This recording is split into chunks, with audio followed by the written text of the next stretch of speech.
ब्रह्म सूत्र के द्वितीय अध्याय के चतुर्थ पाद के अष्टम अधिकरण का विचार हम लोग कर रहे हैं। इस अधिकरण के 3 सूत्रों में से 2 सूत्रों का विचार हो गया है।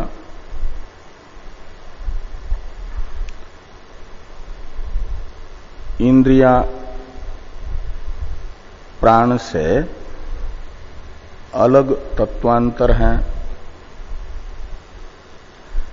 इस सिद्धांत को प्रथम सूत्र में अपर्याय शब्द भेद तथा ये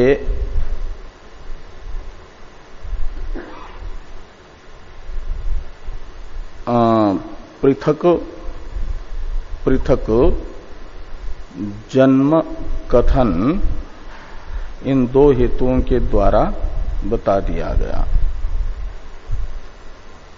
और तृतीय सूत्र में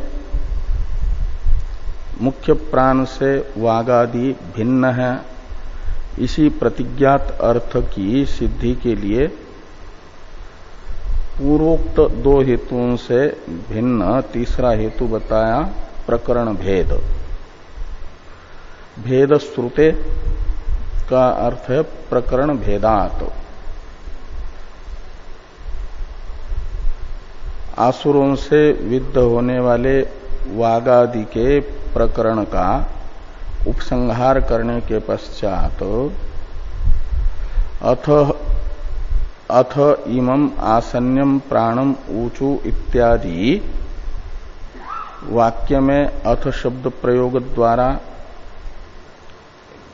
प्रकरण विच्छेद करके ये कहा गया कि मुख्य प्राण पाप से विद्ध नहीं होता है, अपितु प्राण आसुरों का विध्वंसक है। ऐसे अन्य श्रुतियों में भी वाचम प्राणम तानि आत्मने असृजत इत्यादि श्रुतियों में प्राण रूप प्रजापति का सृष्टा के रूप में और सृष्टव्य के रूप में इन तीनों का जो कथन है, ये बता रहा है कि सृष्टव्य वागादि सृष्टा प्रजापति रूप प्राण से भिन्न है। ऐसे ही और भी एक हेतु मुख्य प्राण से वागादि का वैलक्षण्य साधक बताया जा रहा है तृतीय सूत्र से। इसलिए तृतीय सूत्र का अवतरण रूप जो भाष्य है, कुतश्च तत्वांतरभूताः, ये इसमें कुतः शब्द है हेत्वंतर की जिज्ञासा बोधक। स शब्द है पूर्व में बताए गए जो 3 हेतु हैं, अपर्याय शब्द भेद, पृथक पृथक जन्मोक्ति तथा प्रकरण भेद। इनसे अतिरिक्त कोई अन्य हेतु भी है जिससे मुख्य प्राण से वागादि का भेद सिद्ध होता हो। ये कुतश्च तत्वांतरभूता वागादय, इस वाक्य का जिज्ञासा वाक्य का अर्थ होगा। तो सूत्र से वह हेत्वंतर बताया जा रहा है, हेत्वंतर विषयक जिज्ञासा को शांत करने के लिए तृतीय सूत्र है। टीका में तृतीय सूत्र का अवतरण है, विरुद्ध धर्मवत्वाच्च भेद इत्याह वैलक्षण्याच्च। भाष्य में हेतु विषयक हेत्वंतर विषयक जिज्ञासा बोधक कुतः शब्द है। उस हेत्वंतर की जिज्ञासा तृतीय सूत्र से शांत की जा रही है। वो हेत्वंतर कौन सा बताया जाएगा तृतीय सूत्र से? तो टीकाकार ने कहा विरुद्ध धर्मवत्व, ये हेतु बताया जाएगा। मुख्य प्राण और वागादि में जो परस्पर विरुद्ध धर्मवत्व है, इस परस्पर विरुद्ध धर्मवत्व हेतु से ये निश्चित होगा कि वागादि मुख्य प्राण से भिन्न है। यदि वागादि मुख्य प्राण रूप ही होते तो मुख्य प्राण के से मुख्य प्राण में रहने वाले धर्म से विरुद्ध धर्म उनमें न रह करके मुख्य प्राण में रहने वाले धर्म ही उनमें होता है। लेकिन बिल्कुल उनसे विलक्षण धर्म वागादि में प्रतीत हो रहे हैं, इसलिए वागादि मुख्य प्राण से भिन्न है।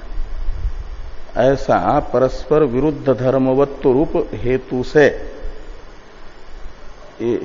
परस्पर विरुद्ध धर्मवत्व रूप जो हेतु है ये है हेत्वंतर, पूर्वोक्त तीन हेतुओं से भिन्न हेतु, और वो भी वागादि में मुख्य प्राण का भेद बताता है। इस अभिप्राय से टीकाकार ने लिखा कि विरुद्ध धर्मवत्वाच्च भेद, यानी मुख्यात प्राणात वागादि नाम भेद, मुख्य प्राण से वागादि का भेद है। क्यों विरुद्ध धर्मवत्वात्? इस बात को वैलक्षण्याच्च हेतु सूत्र से कहा जा रहा है। सूत्रोच्चारण किया जाए। वैलक्षण्याच्च वैलक्षण्याच्च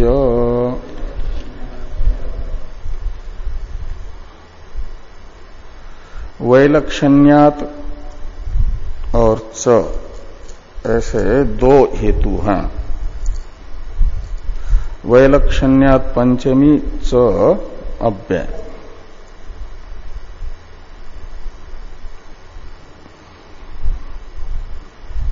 स है समुच्चय अर्थक पूर्व हेतुओं का समुच्चायक, और वैलक्षण्यात ये वैलक्षण्य रूप हेतु बताने वाला है। वैलक्षण्य शब्द का अर्थ है विरुद्ध धर्मवत्ता, परस्पर विरुद्ध धर्म वैलक्षण्य है। मुख्य प्राण में रहने वाले धर्म से विरुद्ध धर्म वागादि में है, इसलिए वागादि मुख्य प्राण से भिन्न है।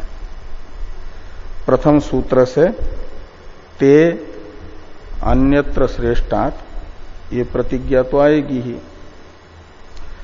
तो श्रेष्ठात यानी मुख्यात प्राणात, ते यानी वागादय, अन्यत्र यानी अन्य भिन्ना, ये प्रतिज्ञा हुई। क्यों? तो वैलक्षण्यात यानी विरुद्ध धर्मवत्वात्। इसी प्रकार का अर्थ भाष्य में भाष्यकार भगवान इस सूत्र का बता रहे हैं। मुख्य प्राण और वागादि का जो जो परस्पर विरुद्ध धर्म है वह बता रहे हैं। अनेक विरुद्ध धर्मवत्ता बता रहे हैं भाष्य में। वैलक्षण्यंच भवति मुख्यस्य इतरेषांच।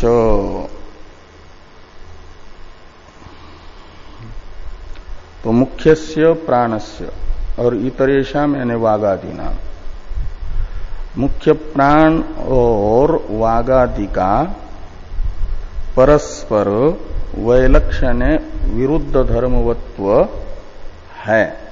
भवति का अर्थ है।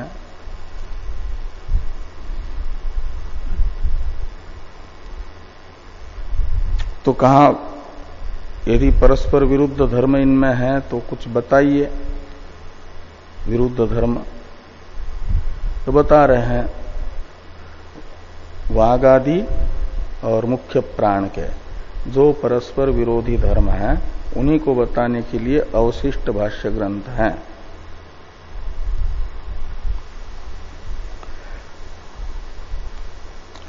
तो कहते हैं सुप्तेषु वागादिषु मुख्य एको जागर्ति स एव च एको मृत्युना अनाप्त आप्तास्तु इतरे। ये परस्पर विरुद्ध धर्मवत्ता बताई जा रही है।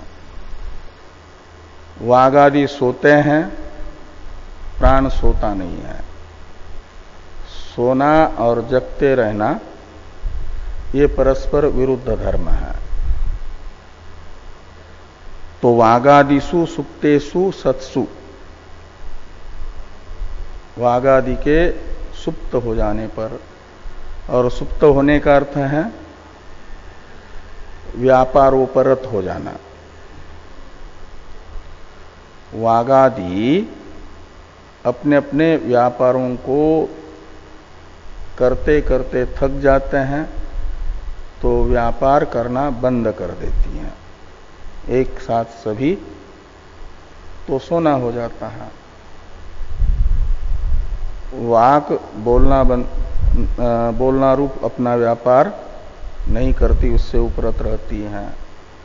श्रोत्र शब्द ग्रहण रूप व्यापार नहीं करता, चक्षु रूप ग्रहण रूप व्यापार नहीं करता, घ्राण गंध ग्रहण रूप व्यापार नहीं करता।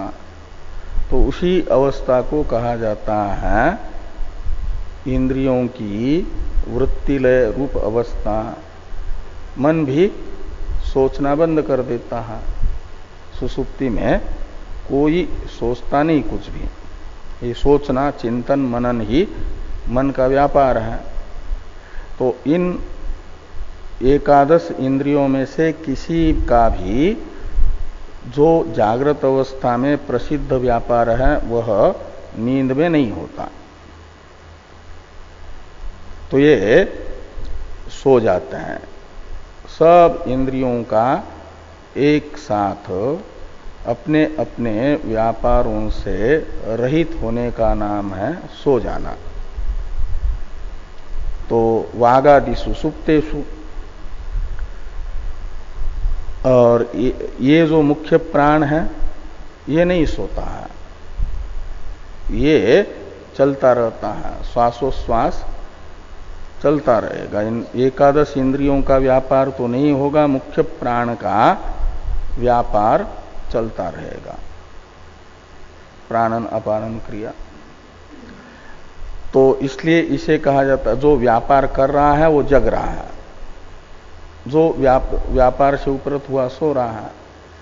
तो व्यापारोपरतत्व और व्यापार रतत्व ये परस्पर विरुद्ध धर्म है, और ये परस्पर विरुद्ध धर्मवत्ता मुख्य प्राण में और वागादि में देखी जा रही है। एक ये परस्पर विरुद्ध धर्मवत्ता हुई कि सुप्तेषु वागादिषु मुख्य एको जागर्ति। एक परस्पर विरोधी धर्म इनमें दिखाया। दूसरा परस्पर विरोधी धर्म बताया जा रहा है स एव च एको मृत्युना अनाप्त और आप्तास्तु इतरे। दूसरा परस्पर विरोधी धर्म स यानी मुख्य प्राण, तो स एव एक, तो मुख्य प्राण आसुर रूपी पाप से अविद्ध है, वही मृत्यु है। तो जो स्व व्यापार में आसक्ति विशेष रूप मृत्यु है, उस मृत्यु से पाप ग्रस्त नहीं हुआ, आप्त नहीं हुआ, अनाप्त रहा। जैसे आसुरों ने चाहा, मृत्यु ने चाहा कि मुख्य प्राण को वागादि के तरह हम ग्रस लें, तो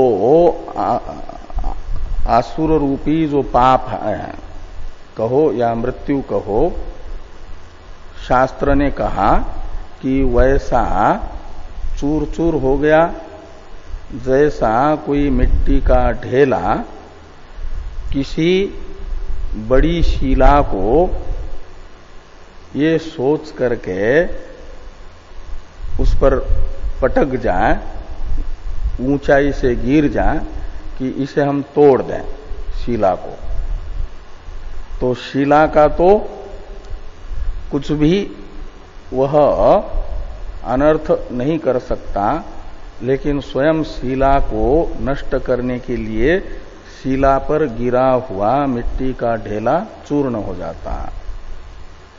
ऐसे मुख्य प्राण को वागादि के तरह मृत्यु ने ग्रस्त करने की इच्छा की और मुख्य प्राण के पास आए भी नहीं तो नष्ट हो गए, चूर्ण हो गए। का अर्थ है कि मृत्यु से अनाप्त रहा, मृत्युग्रस्त नहीं हो पाया, किसी व्यापार विशेष में आसक्ति नहीं कर पाया मुख्य प्राण। और इतरे यानी वागादि उनकी अपने अपने शोभन वदनादि रूप व्यापार में आसक्ति हुई। यह आसक्ति होना ही मृत्यु से आप्त होना है। तो ये भी परस्पर मृत्यु अनाप्तत्व मृत्यु आप्तत्व परस्पर विरोधी धर्म है। और इस परस्पर विरोधी धर्मवत्ता के कारण माना जाएगा मृत्यु से अनाप्त मुख्य प्राण से मृत्यु से आप्त होने वाले इतर शब्दित वागादि भिन्न है। ये दूसरा परस्पर विरोधी धर्म है। तीसरा परस्पर विरोधी धर्म बताया जा रहा है। उससे पहले दूसरा परस्पर विरोधी धर्म बताते समय जो मृत्यु शब्द आया, मृत्युना अनाप्त इत्यादि में, तो मृत्यु शब्द का अर्थ करते हैं टीकाकार मृत्यु यानी आसंग दोष, अपने अपने शोभन वदनादि रूप व्यापार में जो आसक्ति विशेष है यही मृत्यु है। और इस मृत्यु से ग्रस्त हो गए, मृत्यु को आश्रय दे दिया आसंग रूपी वागादि ने, प्राण ने नहीं दिया। अब आगे हैं भाष्य में तस्यैवच स्थिति उत्क्रांतिभ्याम देह धारण पतन हेतुत्वम नेन्द्रियाणाम। तो देह धारण हेतुत्वम देह पतन हेतुत्वम, ये दो धर्म हैं मुख्य प्राण में। जब मुख्य प्राण स्थूल शरीर में बना रहता है तो मुख्य शरीर की स्थिति रहती है। शरीर की स्थिति रहना ही, शरीर का जीवित रहना ही देह धारण है। तो स्थिति उत्क्रांतिभ्याम तृतीया द्विवचन है, यानी स्थित्या देह धारण हेतुत्वम। स्थूल शरीर में वर्तमान रहता है मुख्य प्राण, तो देह को धारण करके रखता है, और शरीर से उत्क्रमण कर लेता है तो देह पतन हेतु बन जाता है। शरीर से प्राण निकल जा और शरीर खड़ा है तो खड़ा ही खड़ा गिर जाएगा, बैठा है तो बैठे ही बैठे गिर जाएगा, तो देह पतन हेतु बन जाता है उत्क्रांति द्वारा। है? हाँ, मुर्दा बन जाता है शरीर, यही कह रहा है। क्या कह रहा है? हाँ हाँ, मुर्दा हो जाता है, अस्पृश्य हो जाता है शरीर। तो देह धारण हेतुत्व और देह पतन हेतुत्व स्थिति और उत्क्रांति द्वारा मुख्य प्राण का धर्म है, और ये इंद्रिय में नहीं। इंद्रिय इस शरीर से उत्क्रमण कर ले तब भी शरीर का पतन नहीं होता। इस शरीर में रहे और मुख्य प्राण चला जाए, सभी इंद्रियां रहे तब भी शरीर धारण नहीं होता। इसलिए शरीर धारण स्थिति द्वारा वागादि इंद्रियों का कार्य नहीं है। वागादि इंद्रियां देह धारण हेतुत्व या उत्क्रमण द्वारा देह पतन हेतुत्व रूप धर्म से रहित है, नेन्द्रिया नाम से बता। तो ये भी परस्पर विरोधी धर्म है। स्थिति उत्क्रमण द्वारा देह धारण पतन हेतुत्व और तद अभाव रूपी परस्पर विरोधी धर्मवत्ता, ये तीसरा परस्पर विरोधी धर्म है इनमें। इसको लेकर के भी वागादि का मुख्य प्राण से भेद सिद्ध होता है।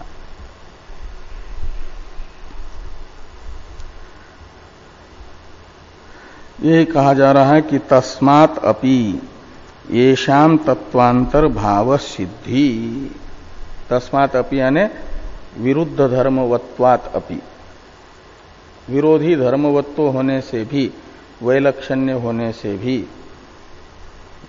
वागादियों में मुख्य प्राण से तत्वांतरत्व सिद्ध होता है।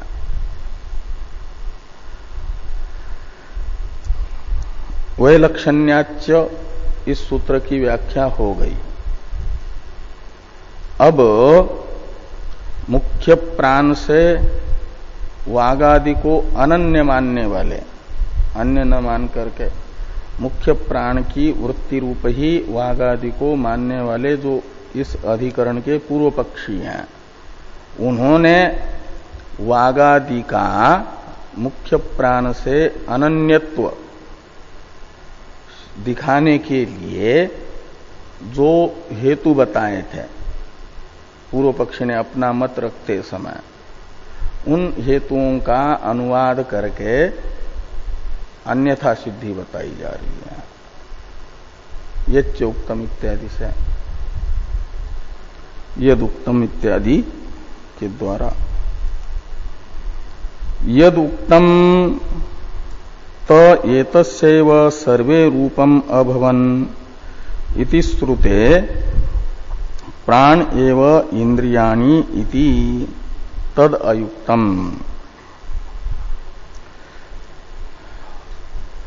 तो बृहदारण्यक उपनिषद के प्रथम अध्याय के 5वें ब्राह्मण में जो ये वाक्य शेष आया और उसके आधार पर ये कहा गया कि मुख्य प्राण से वागादि अनन्य है। वो वाक्य शेष है कि स एतस्यैव सर्वे रूपम अभवन। तो त एतस्यैव में त यानी ते वागादय अमुख्य प्राणा, एतस्यैव यानी मुख्यस्यैव प्रकृतस्य प्राणस्य रूपम अभवन। सर्वे शब्द का अन्वय ते के साथ है, ते सर्वे वागादय मुख्य प्राण के ही रूप हुए इत्यादि श्रुति के आधार पर इंद्रियाणि यानी वागादिनी प्राण एव, प्राण से अनन्य ही है। ऐसा जो पूर्व पक्षी ने पहले अपना मत स्थापित करते समय कहा था, कहते हैं तद अयुक्तम। इस श्रुति को आधार बना करके यदि मुख्य प्राण से वागादि का अभेद सिद्ध करोगे, ये श्रुति वागादि का मुख्य प्राण से अभेद बताने वाली ऐसा मानोगे, तो अभी तक 3 सूत्रों से जो वागादि का मुख्य प्राण से भेद बताया गया वह श्रुति विरुद्ध माना जाएगा। तो ये अधिकरण तो श्रुति का अविरोध बताने के लिए है। दूसरे अध्याय का अविरोध नाम इसीलिए है कि श्रुतियों का जो विरोध प्रतीत होता है उसका वो परिहार करता है।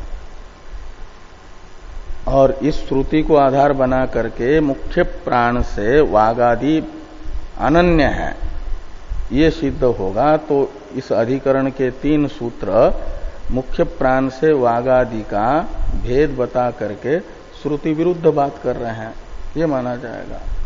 और जो हेतु बताए गए और इन हेतुओं में श्रुति मूलकता बताई गई है, वो उन श्रुतियों के साथ विरोध होगा इस श्रुतियों का आपस में।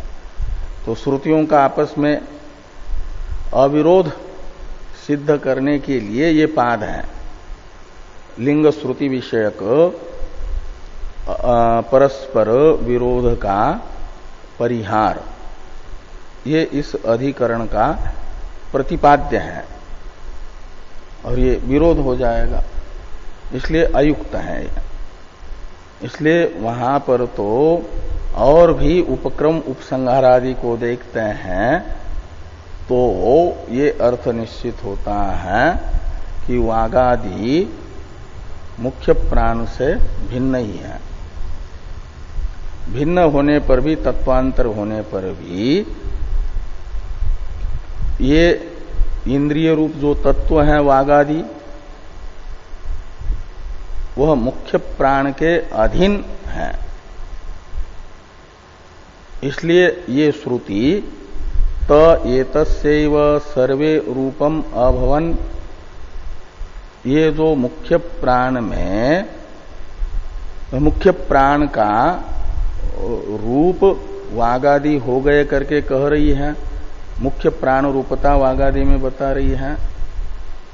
तो मुख्य प्राण रूपता यही है कि मुख्य प्राण के अधीन रह करके ये तत्व कार्य करता है। ये उस प्रकरण में बताया गया है। यदि मुख्य प्राण का जो स्पंदन शक्ति रूप धर्म है, स्पंदनात्मक सहयोग इनको न मिले तो वाक मुख्य प्राण से स्पंदन रूप सहयोग प्राप्त किए बिना बोल नहीं सकती। चक्षुन्द्रिय रूप ग्रहण नहीं कर सकता मुख्य प्राण के स्पंदनात्मक व्यापार के बिना। इसलिए ये जो मुख्य प्राण है ये सब का उपकारक है। मुख्य प्राण से उपकृत हो करके ही यह तत्व अपना अपना व्यापार निर्वर्तन करता है। तो मुख्य प्राण के अधीन है। तो खाली ये श्रुति त एतस्यैव सर्वे रूपम अभवन, यह केवल मुख्य प्राण का अधीनत्व वागादि में बता रही है। ये नहीं कि ये मुख्य प्राण रूप ही है का मतलब मुख्य प्राण से अनन्य ही है। हाँ, अलग तत्व है, लेकिन प्राण रूपी तत्व से सहयोग प्राप्त करके ही अपना उद्देश्य पूर्ण कर सकते हैं ये बाकी तत्व, ये बताया जा रहा है। इसी प्रकार का अर्थ भाष्यकार भगवान बता रहे हैं कि तत्रापि पौर्वापर्यालोचनात् भेद प्रतीते। तत्रापि यानी जिस प्रकरण की पूर्व पक्षी वागादि में मुख्य प्राण का अनन्यत्व सिद्ध करने के लिए श्रुति बता रहे हैं, उस प्रकरण का पूर्वापर विचार करने पर मुख्य प्राण से वागादि के भेद की ही प्रतीति होती है। इसलिए त एतस्यैव सर्वे रूपम अभवन, इस एक वाक्य से मुख्य प्राण से वागादि का अनन्यत्व बताना अनुचित है। वहां पर भी भेद ही प्रतीत हो रहा है मुख्य प्राण से वागादि का। कैसे भेद प्रतीत हो रहा है? इस वाक्य में तो प्रतीत नहीं हो रहा, कहते इस वाक्य का कुछ पूर्वांश भी देखो, कुछ उत्तरांश भी देखो, पूर्वापर देख लो, उपक्रम उपसंहार, तो प्रतीत होगा कि वागादि मुख्य प्राण से अन्य है। खाली एक छोटे से वाक्य से इसको लेकर के किसी प्रकरण का तात्पर्य निर्णय नहीं किया जाना चाहिए।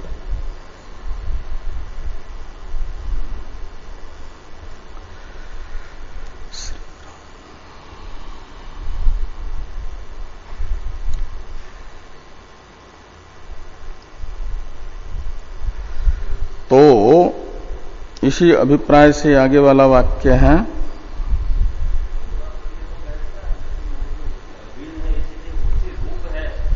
हाँ ये आगे कहा जा रहा है, बता रहे हैं, आ रहा है कि तथा ही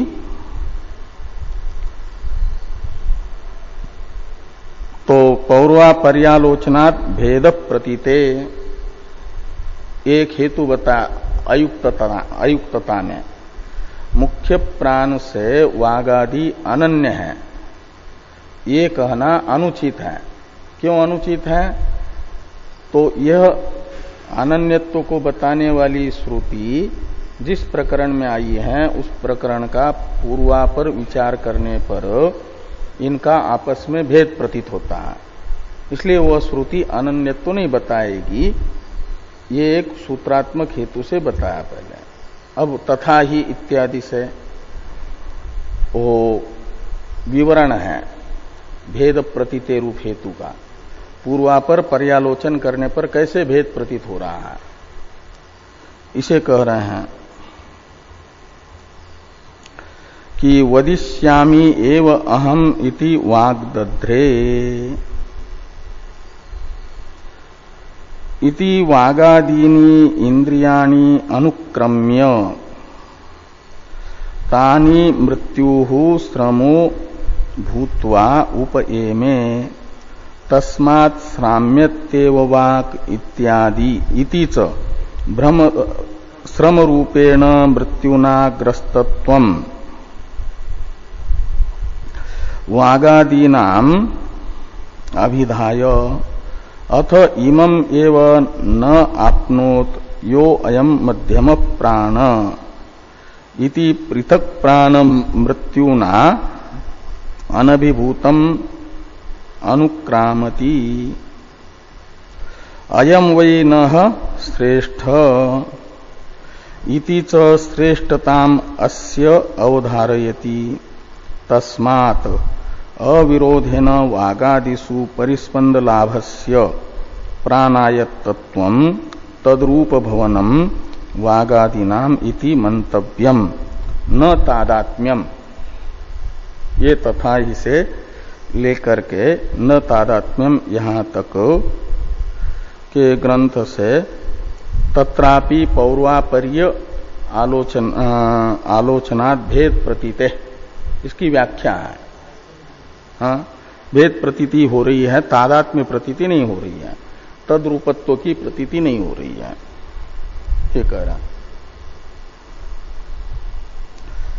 नहीं तो एक ही प्रकरण में वागादि का मुख्य प्राण के साथ तादात्म्य और भेद ये विरुद्ध है, और भेद बताने वाले अनेक वाक्य हैं।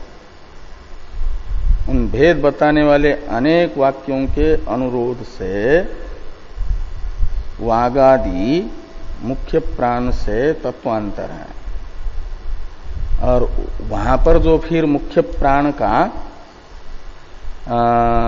मुख्य प्राण रूपता बताई जा रही है उसका क्या होगा, तो कहते तद अधीनत्व, ये अर्थ करना पड़ेगा। यही सब बातें यहां पर बता रहे हैं कि वदिष्यामि एव अहम इति वाग्दध्रे,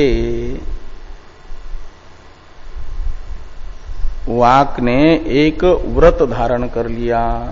दध्रे का अर्थ है धारितवती, यानी धारण कर लिया। क्या धारण कर लिया? व्रत यानी संकल्प। वाक ने एक संकल्प किया कि मैं अखंड अपना व्यापार करती ही रहूंगी, निरंतर मौन रहूंगी नहीं, बोलती ही रहूंगी, बोलती ही रहूंगी, ऐसा एक निरंतर बोलते रहने का संकल्प किया। लेकिन वाक का यह संकल्प सत्य सिद्ध नहीं होता। ये संकल्प करके बोलती गई। कई वर्ष पहले हमने समाचार पत्र में पढ़ा था, एक पादरी ने रिकॉर्ड बनाया 22 घंटा निरंतर प्रवचन करने का। 22 घंटे तक बोलते ही रहे हो। पादरी बोलना शुरू किया तो 22 घंटे तक रुके नहीं, लेकिन बाद में फिर 23वें घंटे में वाणी रुक गई, क्योंकि मूल में ही वाणी ने संकल्प किया था कि मैं बोलती रहूं। उसका संकल्प सिद्ध नहीं हो पाया, पूरा नहीं हो पाया। तो ये कह रहे हैं कि वदिष्यामि एव अहम इति वाग्दध्रे इति वागादीनि इंद्रियाणि अनुक्रम्य तानि मृत्यु श्रमो भूत्वा उपएमे। तो जैसे वाक ने संकल्प किया कि मैं बोलती रहूंगी, ऐसे कान ने संकल्प किया, श्रोत्र इंद्रिय ने, कि मैं सुनता ही रहूंगा। घ्राण ने संकल्प किया कि मैं सूंघता ही रहूंगा। रसन इंद्रिय ने संकल्प किया कि रस का ग्रहण करती ही रहूंगी मैं। ऐसे प्रत्येक इंद्रिय ने संकल्प किया। लेकिन वहां पर बताया गया कि एकादश इंद्रियों में से किसी भी इंद्रिय का ये संकल्प पूरा नहीं हो पाया, व्रत पूरा नहीं हुआ। जैसे ये अपना अपना व्यापार करते रहे, लेकिन श्रम बन करके, थकान बन करके मृत्यु ने इन्हें ग्रस लिया, यानी थक गए, श्रांत हो गए। बोलते बोलते वाणी थक गई, तो थकना ही मृत्यु है। मृत्यु श्रमो भूत्वा उपएमे, यानी प्राप्तवान। श्रम बन करके, थकान बन करके मृत्यु वाणी के पास गया और वाणी के सिर पर बैठ गया। ये थकना ही मृत्यु का सिर पर बैठना है। मृत्यु से ग्रस्त हो गई वाणी। ऐसे बाकी 10 इंद्रियां भी अपने अपने व्यापार में लगी रही, लेकिन थक गई। वो थकना ही मृत्यु से ग्रस्त होना है। ये वहां पर बताया है कि वागादीनी, इसमें आदि शब्द से बाकी 10 इंद्रियों को लेना। तो इंद्रियाणि अनुक्रम्य तानि मृत्युहु श्रमो भूत्वा उपएमे। इन एकादश इंद्रियों को श्रम बन करके मृत्यु ने वरण कर लिया, यानी अपने कब्जे में कर लिया, ग्रस्त कर लिया, उपय में यानी प्राप्त कर लिया। और मृत्यु से ग्रस्त होने से श्रम रूपी, कहते हैं तस्मात् श्राम्यत्येव वाक्, श्राम्यति श्रोत्रम, श्राम्यति चक्षु, ऐसा आता है वहां पर। तो ये एकादश इंद्रियां थक गई, श्रम युक्त हो गई।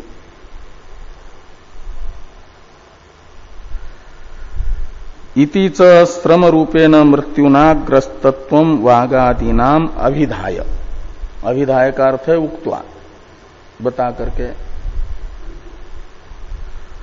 फिर वहां आया कि अथ इमं एव नाप्नोत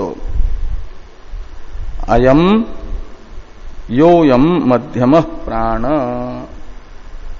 कहते हैं मृत्यु ने श्रम बन करके क्रम से एक एक को ग्रस्त कर लिया, अपने कब्जे में कर लिया। और अंत में अथ शब्द से वो वागादि मृत्युग्रस्त होने वाले जो थे एकादश, उनका जो प्रकरण है उपसंहार करके अथ शब्द से मृत्यु से, श्रम रूपी मृत्यु से ग्रस्त न होने वाला जो प्राण है उसका उपक्रम करके कहा गया कि इमम नापनोत, यानी श्रम बन करके मुख्य प्राण के पास भी मृत्यु आया, लेकिन मुख्य प्राण को श्रम रूपी मृत्यु ग्रस नहीं पाया, मतलब थका नहीं पाया। मुख्य प्राण अपना श्वासोश्वास रूपी जो कार्य है, परिस्पंदन रूपी जो कार्य है, इसके करते करते कभी थकता नहीं है। क्यों नहीं थकता है? तो शुरू में ही मुख्य प्राण को मृत्यु श्रम बन करके ग्रसित नहीं कर पाया, इसलिए वो निरंतर व्यापार करता ही रहता है। तो यहां पर ये बताया गया कि अथ इमम एव नापनोत, यानी मृत्यु ने श्रम बन करके इसी प्रकृत मुख्य प्राण को अपने कब्जे में नहीं किया। नापनोत का अर्थ निकलेगा ग्रस नहीं पाया मृत्यु। कहा वो कौन है इमम शब्द से ग्राह्य? कहते योयम मध्यम प्राण, मध्यम प्राण यानी मुख्य प्राण। हाँ, मध्यम प्राण है मुख्य प्राण।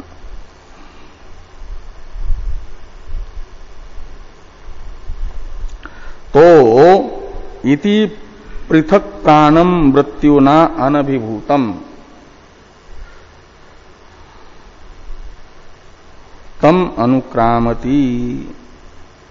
तो मृत्यु से अभिभूत होने वाले वागादि से अलग, मृत्यु से अनभिभूत रहने वाले मुख्य प्राण का अनुक्रमण करती है। आगे हैं,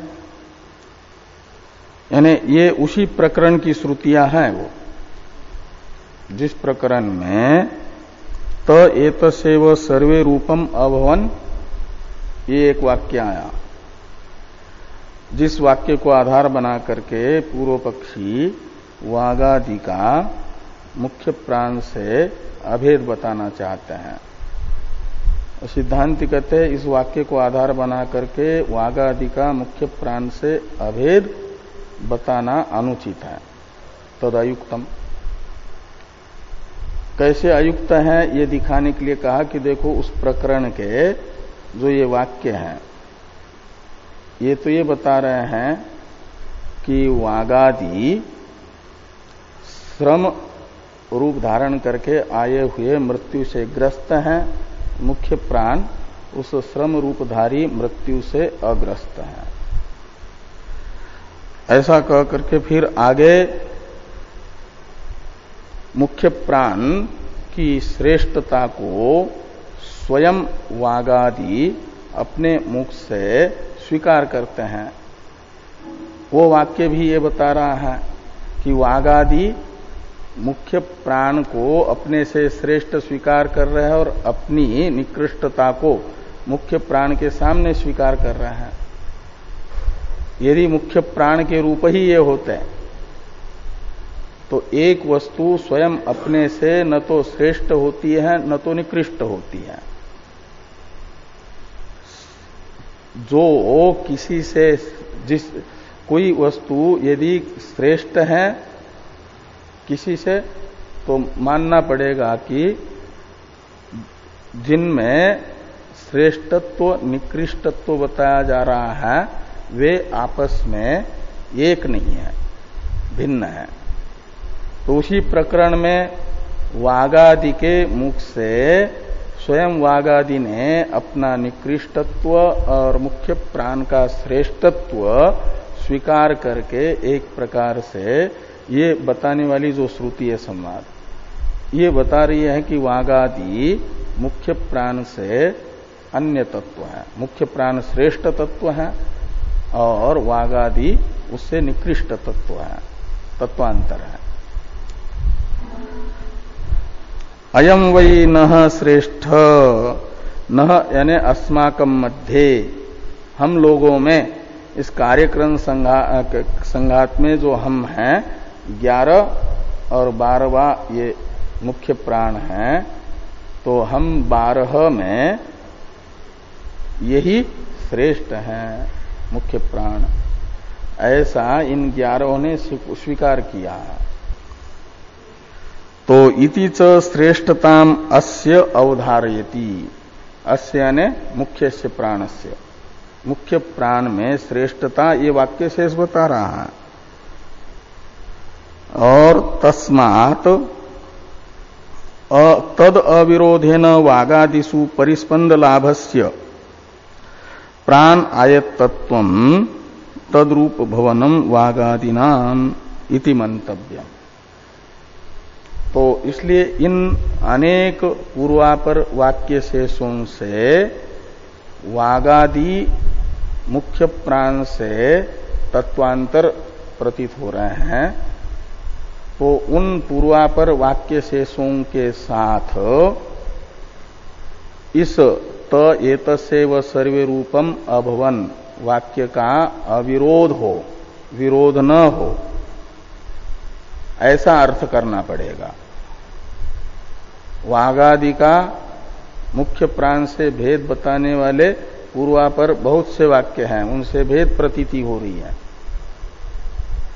और इसलिए भेद बोधक पूर्वापर वाक्यों से अविरोधी अर्थ त एतस्यैव सर्वे रूपम अभवन इस वाक्य का निकालना पड़ेगा। तो क्या निकलेगा? अर्थ तो ये निकल रहा है कि मुख्य प्राण के रूप ये वागादि है करके, तो कहा वह मुख्य प्राण का वास्तविक अभेद असंभव है। यदि मानेंगे तो पूर्वापर वाक्यों का विरोध होगा, प्रकरण के साथ असंगत होगा। इसलिए वहां ये निकालना पड़ेगा कि तद्रूप भवन का स्वरूप है तद अधीनत्व। वागादि का व्यापार मुख्य प्राण के व्यापाराधीन है। मुख्य प्राण का परिस्पंदन रूप जो व्यापार है उससे वदनादि व्यापार होते हैं। इसलिए मुख्य प्राण अधीनत्व वागादि तत्वों का मुख्य प्राण रूपत्व है, तद्रूप भवन है, ऐसा अर्थ करना चाहिए। ये कहा कि वागादिषु परिस्पंद लाभस्य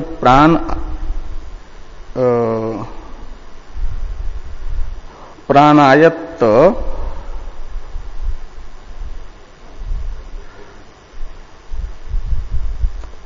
प्राणायत्तत्वम तद्रूप भवनम।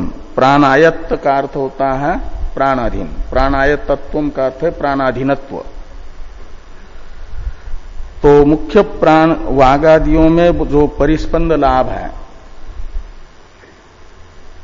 वह मुख्य प्राण के अधीन होने से, अर्थात वागादि का व्यापार मुख्य प्राण के परिस्पंदन रूप व्यापार के अधीन होने से श्रुति ने त एतस्यैव सर्वे रूपम अभवन इस वाक्य से तद्रूप भवन बताया वागादि में। तो यही तद्रूप भवनम वागादिनाम इति मंतव्यम, ऐसा समझना चाहिए। न तादात्म्यम यानी तद्रूपत्वात्मक नहीं है, तद अनन्यत्व रूप वो तद्भवन नहीं है, तद अधीनत्व रूप तद्भवन है।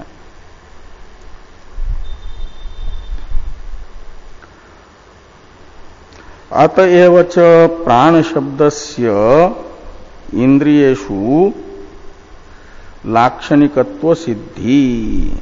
अतएव का अर्थ है प्राण अधीन इंद्रियों का व्यापार होने से ही, वागादि का प्राण अधीनत्व होने से ही वागादि को अपने अधीन रखने वाले प्राण का वाचक जो शब्द है प्राण, इस प्राण शब्द का गौण रूप से प्रयोग वागादि में होता है।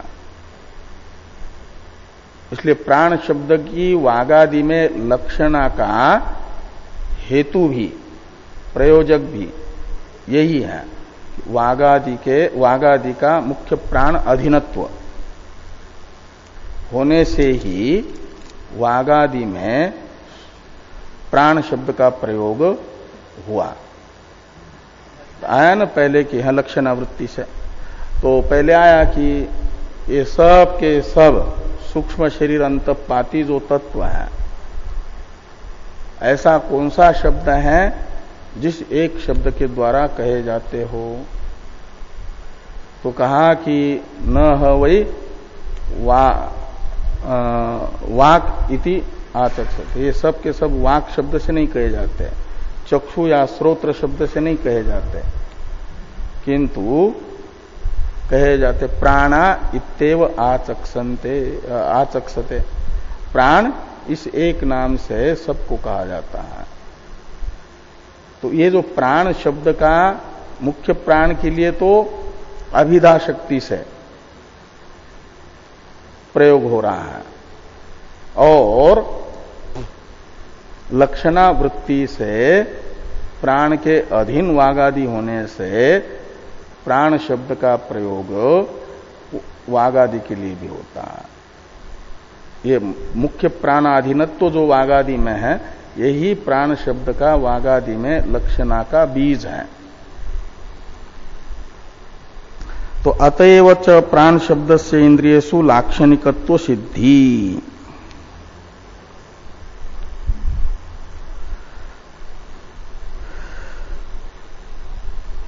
तथा च श्रुति तो एतस्यैव सर्वे रूपम अभवन तस्मात् एतेन आख्यायन्ते प्राणा। तो सभी इस मुख्य प्राण के अधीन हो गए, और इसीलिए तस्मात् का अर्थ है कि मुख्य प्राण के अधीन वागादि होने से ही येते यानी वागादय, येतेन यानी प्राण शब्देन आख्यायन्ते, तो प्राणा इति प्राण शब्देन आख्यायन्ते ऐसा समझना। प्राणाः इस नाम से कहे जाते हैं। हाँ, क्या प्रकथन है?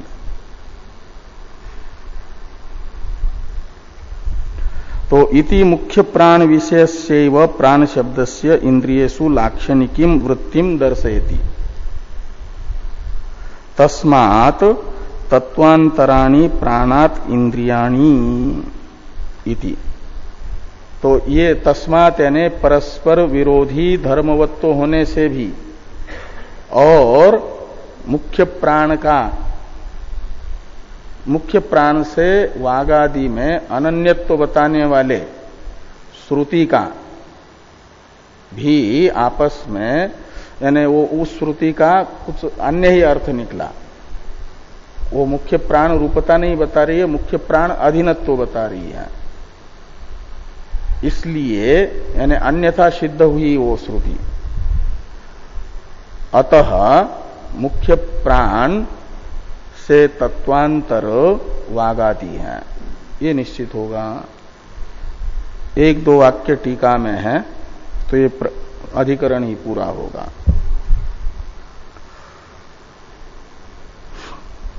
ये जो आया कि वदिष्यामि एव अहम इति वाग दध्रे, दध्रे का अर्थ है धारण कर लिया। किसने? वाक ने। क्या धारण कर लिया? तो कहते व्रतम धृतवती इत्यर्थ। दध्रे का अर्थ निकलेगा व्रत धारण कर लिया, यानी संकल्प कर लिया बोलते ही रहने का। तो आगे कहते हैं बहुभीर भेदलिंगैर विरोधात वागादीनाम प्राण रूप भवनम प्राणाधीन स्थितिकत्व रूपम व्याख्येयम इति मंतव्यम का अर्थ कर रहे हैं। अनेक ज्ञापकों से मुख्य प्राण और वागादि का आपस में भेद सिद्ध हुआ।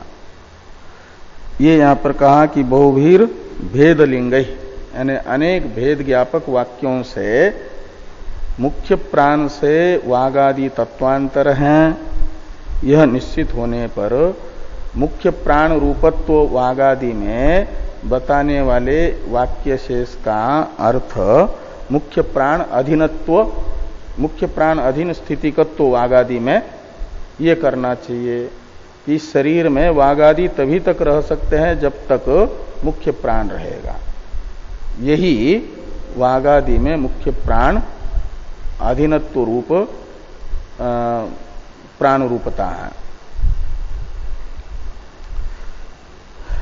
एतद एव प्राण शब्दस्य इंद्रियसु लक्षणा बीजम श्रुतौ तस्मात् एते एतेनाख्यायन्ते इति परामृष्टम।